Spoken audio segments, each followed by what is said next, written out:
know about national service? What have you heard? What are the rumors that bother you? And what are the questions that you seek answers to? Welcome to the Aiki show, where we have inspiring career conversations. Today on the show, we're going to talk about national service, the nuances, the discrepancies, the rumors, the truth, the lies, whatever you want to know about national service. On the show today, I am Efo Kokumauto, and I'm going to be your host.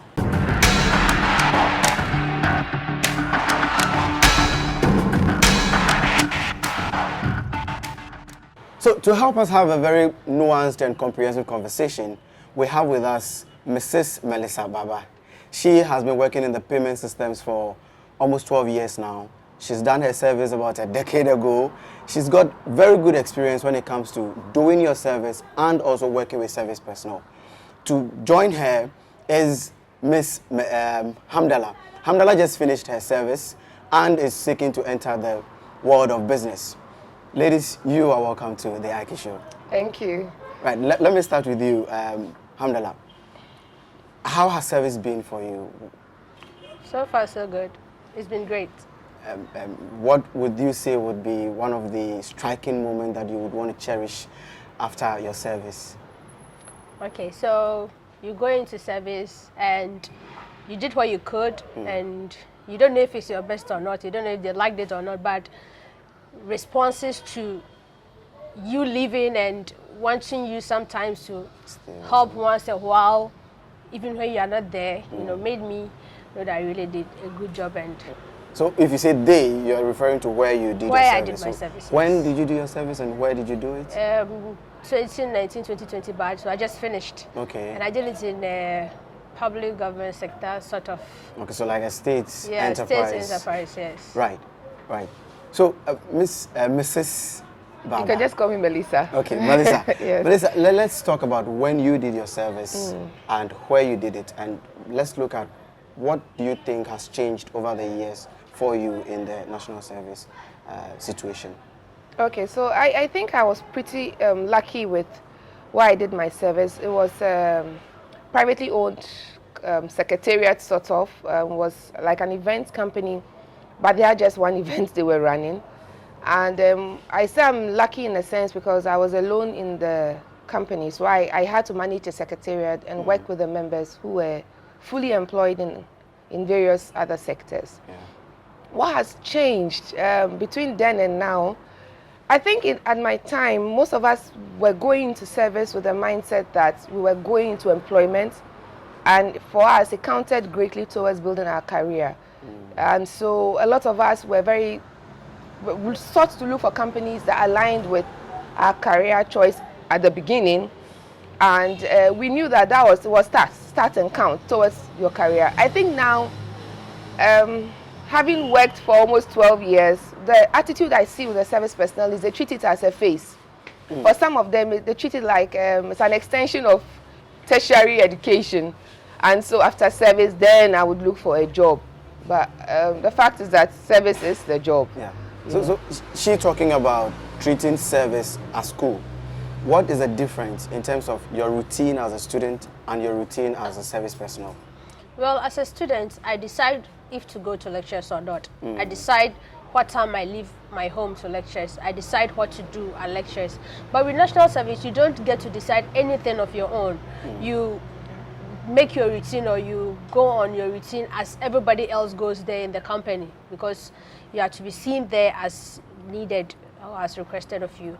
So in a sense, you are saying that school gives you some freedom to operate as you wish, but service will not treat you same. No. I see. So would you care to share with us what attitudes did you put up then as a service personnel that you think that today's service personnel should try to exhibit?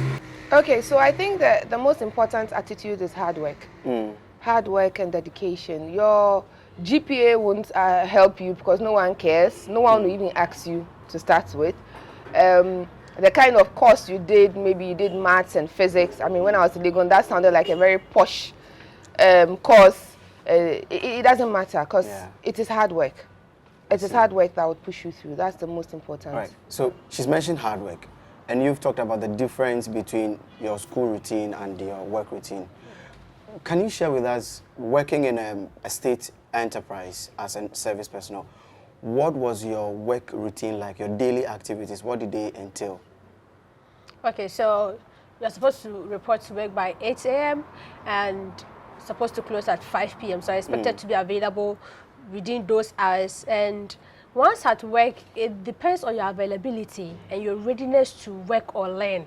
If you go there and you are idle, they'll treat you as being idle. You be going on errands here and there and all. But if you are serious and they see that you want to learn and you are ready to accept the challenges that comes with the work you are doing, then you are available for any work that's available in your office. And so in your case, you were not assigned to a specific office where you did your 1 year service throughout? I rotated between 2 offices, Okay. which are very similar at work or in work. And with my office, you had a lot to learn because it had to do with communicating with people outside and inside the company, and you had to master the numbers, you had to learn so many things, names of people, because you are not allowed to make errors in that office in any way. So I had a lot of learning to do and was apt.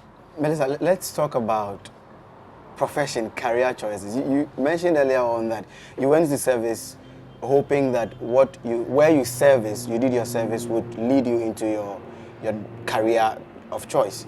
But I seem to realize that you did your service with an event or communication firm, and now you are in payment systems and all. How has the switch, or how did the switch happen for you from events to payment systems? Okay, so I'm sure most of us have been online and you've seen the tags like future jobs, emerging jobs. You see fanciful things, data analysis, this and that. I think it is one area one must pay very key attention to.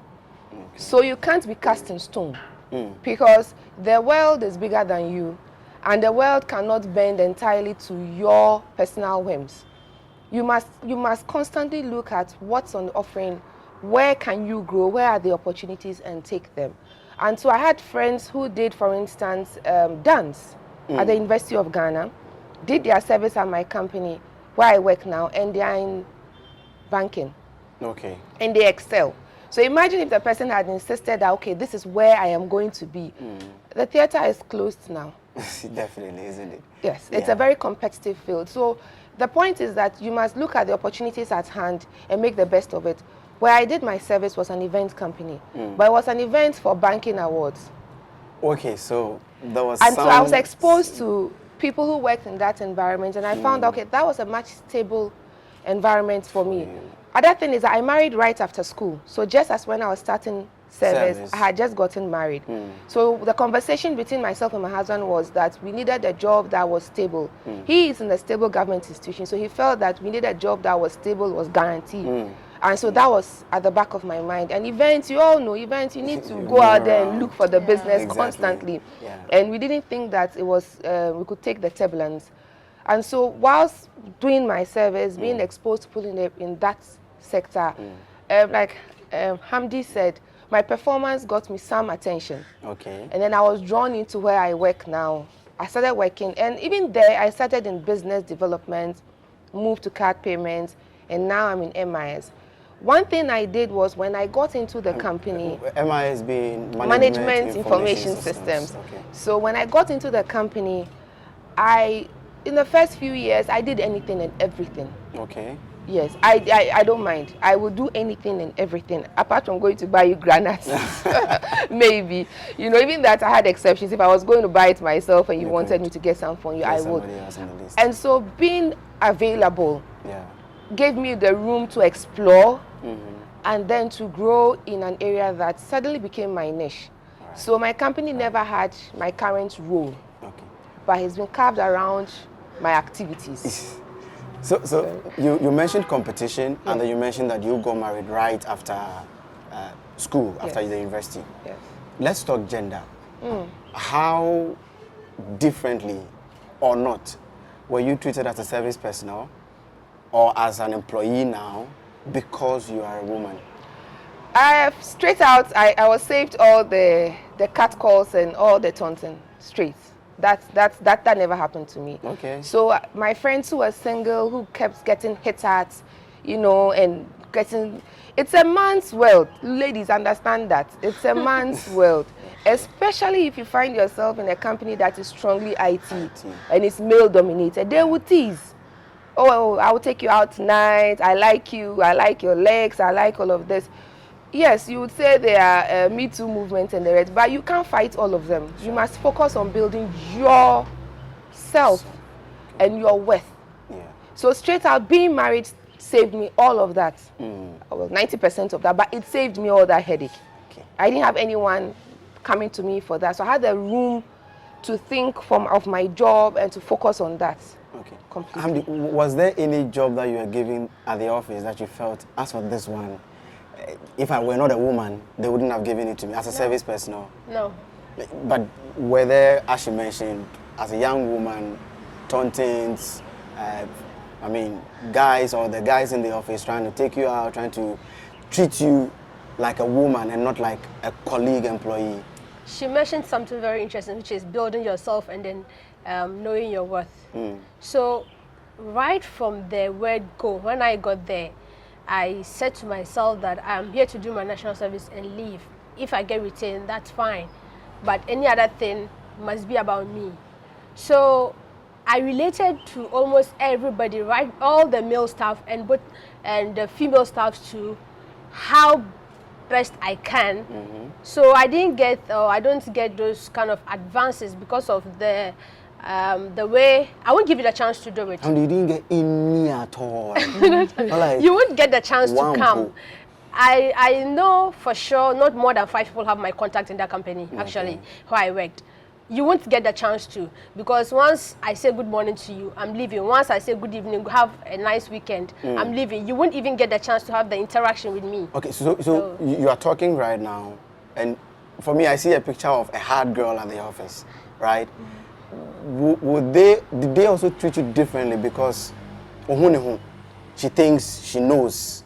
Was there that, did you ever get that feeling that because they cannot get me like all the other easy girls, they want to treat me differently because they think I'm harder than them? Interestingly, almost everybody there thought I was a staff, not a national service person, because of the role I played and how I played it. So it was quite interesting, and yes, I didn't get those treatments, special treatments, and that no, but I was treated as a colleague, not a national service person in excess. All right, so let's try and close the conversation for this first part of the show. And I want to end it with the same question to both of you, starting with you, Melissa. National service, when you read from the website, says that it's supposed to prepare you for the job market. Were you prepared by your national service for the job market? Absolutely. That if you hadn't done your service, you wouldn't have probably been as astute as you are today? Absolutely. I mean, it's a very, very valuable process to go through. But you see, the thing is that it is not going to make you. No one is going to come and give you the experience. You need to take the experience. It's there. So like Hamdi said, you need to avail yourself. You need to be there knowing what your purpose is and then putting out your best. But if you are a passive participant thinking that, okay, this is just service, it's not important, when I finish, I would look for a job of my own, I'm sorry. That's you'll be shocked that this is the bridge to the job. This is the job, actually. This is it. So you need to put in your best, and when you do, you'll be surprised how much you would gain from that 1 year of national service. Hamdi, tell us, are you prepared for the job market? Having worked, you started as a journalist, and then you worked in a state enterprise. Are you sure you're prepared for the journalism field or for the world of business altogether? I am sure I'm prepared for both, because I went to that world because I had worked in the media somehow before. So I wanted the experience of the other world to see how I can blend both, or where I would really belong to. But for the past 1 year, I can blend with both if possible. All right. Yeah. So thank you very much for sticking and staying with us for this first part of the show. The conversation has been simple. Know yourself, know your worth, and treat national service as the job and not just one of those phases that you pass through. My name is Afoko Kumauto. This has been the Aiki Show. Stay with us.